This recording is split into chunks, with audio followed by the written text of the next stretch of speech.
বিদায় cylinder gas, রান্না হবে আধুনিক মাটির চুলায়। এই চুলাটিতে আপনি ধোয়া ও কালিমুক্তভাবে রান্না করতে পারবেন। এই চুলাটিতেই একবার কাঠ দিলেই পুরো রান্নাটা শেষ করতে পারবেন। এটি খুব সহজেই আপনি বাড়িতে তৈরি করতে পারবেন। আসুন দেখে নেওয়া যাক এই আধুনিক চুলাটি কিভাবে তৈরি করবেন। প্রথমে এক সারিতে আমি 4টি ইট সাজিয়ে নিলাম। এরপর দুপাশে দুটি দুটি করে 4টি ইট দিয়ে দিলাম। অপর সাইডে 4টি ইট বসিয়ে নিয়েছি। এরপরে এই ইটের উপরে নরম মাটি দিয়ে দেব। এইভাবে দিয়ে হাত দিয়ে একটু সমান করে নিতে হবে।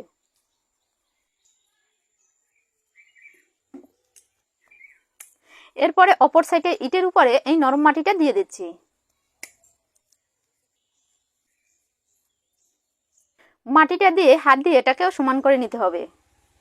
এরপরে এর উপর থেকে আরেকটি ইট বসিয়ে দেব। এরপরে এখানে একটি লোহার চং নিয়েছি, চংটিকে দিয়ে এরপরে আরেকটি ইট বসিয়ে নিলাম। এখানে আরেকটি লোহার চং বসিয়ে পাশ থেকে আরেকটি ইট দিয়ে দিলাম।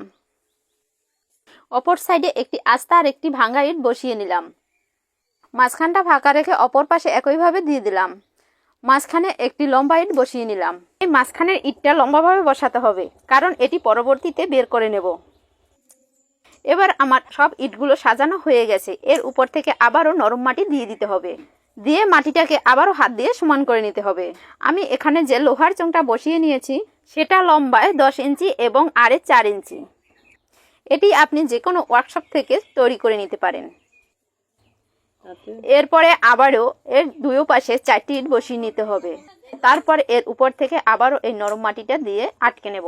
দেখুন চারপাশের ইটের লেভেলটা কিন্তু সমান হয়ে গেছে। এইভাবে আমি নরম মাটিটা দিয়ে সব জায়গায় ফাঁকাটা আটকে নেব। মাটিটা দেওয়া হয়ে গেলে একদিনের জন্য শুকাতে হবে। এবার আমি এই ভিতর সাইডের ইটগুলোর ফাঁকা জায়গাগুলো নরম মাটি দিয়ে আটকে নিচ্ছি, তাহলে পরবর্তীতে চুলাটি মজবুত হবে। আমি এখানে একটি ইট নিয়েছি, ইটটিকে বসিয়ে এর উপর থেকে এই রঙের কৌটোটা বসিয়ে নিলাম। বসিয়ে এর পাশ থেকে আমি মাটি দিয়ে দিচ্ছি। মাটিটা দেওয়া হয়ে গেলে আমি এই রঙের কৌটোটা তুলে নেব।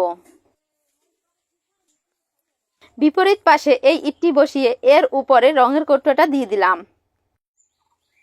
এই কৌটোটা বসিয়ে এর পাশ থেকে আবারও সেই একইভাবে মাটি দিয়ে দিচ্ছি। যেখানে আমি চংটি বসিয়েছি সেখানে কিন্তু আমি ফাঁকা রেখেই মাটিটা দিয়ে দিয়েছি। মাটিটা দেওয়া হয়ে গেলে আবারও রঙের কৌটোটা তুলে নেব। এবার একটি চ্যাপ্টা কাঠ লাগবে। এই কাঠটিকে আমি এখানে বসিয়ে নেব। বসিয়ে এর উপর থেকে আবারও আমি মাটি দিয়ে দিচ্ছি। এরপরে আমি এর সমান করে চারপাশে আবারও মাটি দিয়ে দেব। এক পাশের মাটিটা সমান করে উঁচু করে দেওয়া হয়ে গেছে। এরপরে নরম মাটি দিয়ে ইটের ফাঁকাগুলো আটকে নিলাম। এখন একইভাবে অপর পাশেও আমি মাটি দিয়ে এভাবে উঁচু করে নেব। সমানভাবে উঁচু করা হয়ে গেছে। এবার আমি এই চোঙের সাইডে এভাবে একটু মাটি দিয়ে উঁচু করে নেব। আপনারা চাইলে এখানে আপনাদের ইচ্ছে মতো ডিজাইন তৈরি করে নিতে পারেন। এক পাশে মাটিটা দেওয়া হয়ে গেলে অপর পাশেও আমি একইভাবে এরকম মাটি দিয়ে দেব। এর আগেও আমি মাটি দিয়ে আধুনিক চুলা তৈরি করেছি, কিন্তু এটি একদম ভিন্ন। মাটিটা দেওয়া হয়ে গেলে হাত দিয়ে সমান করে নিতে হবে। তারপর এই চুলাটিকে একদিনের জন্য শুকাতে রেখে দিতে হবে।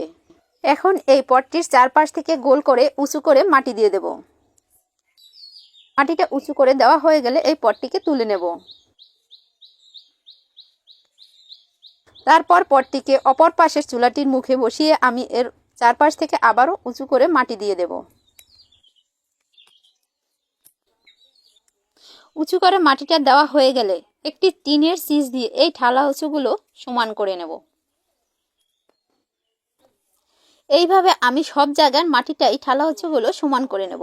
উপরে এইভাবে সিজটি দিয়ে টানলে উঁচুগুলো মাটি সমান হয়ে যাবে। এরপর কৌটোটি উঠিয়ে নিতে হবে। এখন চুলার উপরে একটি নুড়ি দিয়ে এভাবে লেপে নিতে হবে।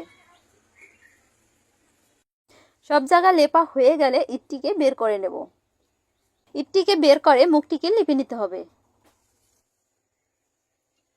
এরপরে চুলাটির সামনের অংশটি লিপে নেব। আমার সম্পূর্ণ চুলাটি লেপা হয়ে গেছে। চুলাটির উপরের এক পাশ থেকে একটু একটু করে মাটির দলা দিয়ে দেব। এইভাবে ঘুরিয়ে আমি চুলাটির 3 পাশে মাটির দলা দিয়ে দেব, কারণ এখানে একটি ডিজাইন তৈরি করা হচ্ছে। সম্পূর্ণ মাটিটা দেওয়া হয়ে গেলে এটিকে সুন্দর করে সমান করে নিতে হবে। তারপর একদিনের জন্য এটাকে শুকাতে রাখতে হবে। দেখুন চুলাটি শুকানোর পরে মাটিটা ফেটে ফেটে গেছে। এই ফাটা জায়গায় একটি কাঁচি দিয়ে এভাবে টাকিয়ে নিতে হবে। যখন মাটিটা ফেটে যায় তখন এভাবে শক্ত কিছু দিয়ে টাকিয়ে নিলে ফাঁকা জায়গায় মাটিটা তাড়াতাড়ি জোড়া লাগে। এবার একটি চিজ দিয়ে চুলাটিকে আমি সমান করে নেব। চুলা তৈরি করার সময় যতবার আপনি মাটি দিয়ে চুলার উপরে প্রলেপ দিবেন ততই দেখতে এর সৌন্দর্য বৃদ্ধি পাবে। এবার সব জায়গায় নরম মাটি দিয়ে থালা উঁচুগুলো সমান করে নেব। আপনি যদি এই চুলাটি বাড়িতে স্থায়ীভাবে তৈরি করতে চান তাহলে অবশ্যই সিমেন্ট দিয়ে তৈরি করে নেবেন। সিমেন্ট মাটি দিয়ে তৈরি করলে আপনার সেক্ষেত্রে একটু খরচটা বেশি পড়বে। লুড়িটা দিয়ে আমি চুলাটি সব জায়গায় লিপে দেব। চুলা তৈরি এখানেই শেষ নয়, এই চুলাটিতে আরও অনেক কাজ বাকি রয়েছে। বন্ধুরা, আপনি এই ভিডিওটি কোথা দেখে দেখছেন তা অবশ্যই কমেন্ট করে বলবেন, যাতে পরবর্তীতে আপনাকে ধন্যবাদ জানাতে পারি। আর আমার এই ভিডিওটি ভালো লাগলে অবশ্যই লাইক কমেন্ট শেয়ার দিয়ে পাশে থাকবেন। আমার চুলাটি লেপা কমপ্লিট। এরপর এটাকে 1 থেকে 2 দিনের জন্য শুকিয়ে নিতে হবে। 2 দিন পরে চলে এসেছি। এবার একটি এখানে বোর্ড নিয়েছি। বোর্ডটিতে একটি রেগুলেটর আর একটি অন অফ সুইচ রয়েছে। আপনি বোর্ডটি এখানে লাগিয়ে নিতে পারেন। এবার এখানে দুটি ডিসি 12 ভোল্টের ফ্যান নিয়েছি। এই ফ্যান দুটিকে চোঙের সাথে লাগিয়ে দিতে হবে। এমনভাবে লাগাতে হবে যাতে এটা খুলে না যায়। আর এর সাথে যে তারটি রয়েছে সেই তারটিকে আমি বোর্ডের সাথে লাগিয়ে নেব।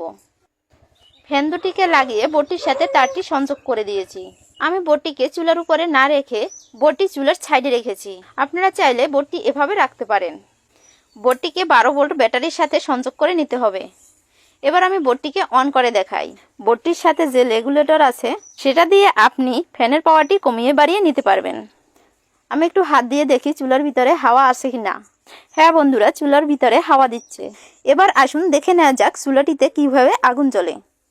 এর জন্য আমি চুলার ভিতরে কয়েক টুকরো কাঠ ভরে নিলাম। এরপরে দুটি স্ট্যান্ড নিয়েছি। এই স্ট্যান্ড দুটিকে চুলার উপরে বসিয়ে নেব। এরপরে ইটটি দিয়ে চুলার মুখটিকে বন্ধ করে নিতে হবে। এবার আগুন জ্বালিয়ে দেখার পালা। চুলাটায় আগুন জ্বালিয়ে ফ্যানের সুইচটিকে অন করে দেব। এই ফ্যানের বাতাসের কারণে চুলায় আগুন দ্বিগুণ পরিমাণে জ্বলবে। আপনি নিজেই সেটা প্রমাণ সহ দেখে নিন। আপনারা অনেকেই ভাবতে পারেন যে ফ্যানটি আগুনের তাপে পুড়ে যাবে, কিন্তু না বন্ধুরা, এটা পুড়বে না। এটা দূরত্ব এবং হাওয়া দেওয়ার কারণে এটা পোড়ার কোনো সম্ভাবনা নেই। চুলাটিতে আগুন জ্বলার সময় অবশ্যই এই মুখটিকে বন্ধ করে রাখতে হবে। বন্ধ করে না রাখলে এখান থেকে আগুনটা বেরিয়ে আসবে।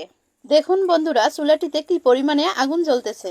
একদম অল্প কাঠখরচেই একসঙ্গে 2টি রান্না শেষ করতে পারবেন।